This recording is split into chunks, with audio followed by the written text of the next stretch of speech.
નમસ્કાર, હું રાહુલ વેગડા એશિયાના સૌથી જૂના અખબાર મુંબઈ સમાચારના ડિજિટલ પ્લેટફોર્મ પર આપ સૌનું સ્વાગત કરું છું. ચાલો જોઈએ આજની મુખ્ય હેડલાઇન્સ. વડાપ્રધાન નરેન્દ્ર મોદીને ચૂંટણી પંચ તરફથી ક્લીન ચીટ મળી. વડાપ્રધાન પર આરોપ લાગ્યો હતો કે તેમણે ચૂંટણી પ્રચારમાં ધર્મના નામે વોટ માંગ્યા હતા. પીલીભીતમાં ચૂંટણી સભામાં વડાપ્રધાન મોદીએ રામ મંદિર અને કરતારપુર કોરિડોરનો ઉલ્લેખ કર્યો હતો.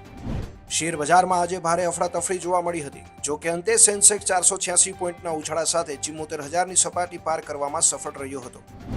આવતીકાલે 13 રાજ્યની 89 બેઠક પર મતદાન થશે. લોકસભા ચૂંટણી 2000નું આ બીજા તબક્કાનું મતદાન. અયોધ્યા આવનારા ભક્તોની સંખ્યામાં જોવા મળ્યો ઘટાડો. સતત વધી રહેલા તાપમાનને કારણે ભક્તોની સંખ્યા ઘટી. નરેન્દ્ર મોદી અને રાહુલ ગાંધી બંનેના નિવેદનો પર ચૂંટણી પંચની નોટિસ. 29 એપ્રિલ સુધીમાં માંગ્યો જવાબ. ભારતીય જનતા પાર્ટી અને કોંગ્રેસ બંને પર ધર્મ, જાતિ, સમુદાય અથવા ભાષાના આધારે નફરત અને વિભાજન ફેલાવ્યાના આરોપો લગાવવામાં આવ્યા હતા. હવે સાળંગપુર કષ્ટભંજન દેવ હનુમાન દાદાના શ્રદ્ધાળુઓ માટે હવે દર્શન કરવા માટે પહોંચવું વધુ સરળ બની રહેશે. અમદાવાદના કાંકરિયાથી બોટાદના સાળંગપુર મંદિર સુધી ડેઇલી હેલિકોપ્ટર રાઇડ શરૂ થવા જઈ રહી છે. રાજકોટ ક્રાઇમ બ્રાન્ચને મળી મોટી સફળતા.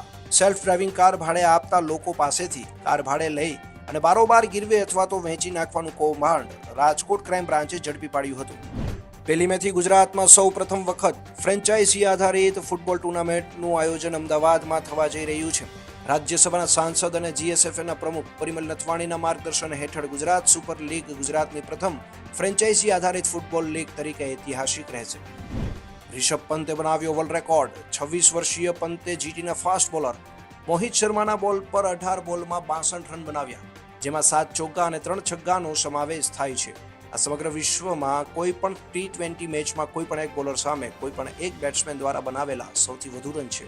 તો આવા જ દેશ અને દુનિયાની મહત્વની અપડેટ્સ માટે અમોને હમણાં જ ફોલો કરશો. નમસ્કાર.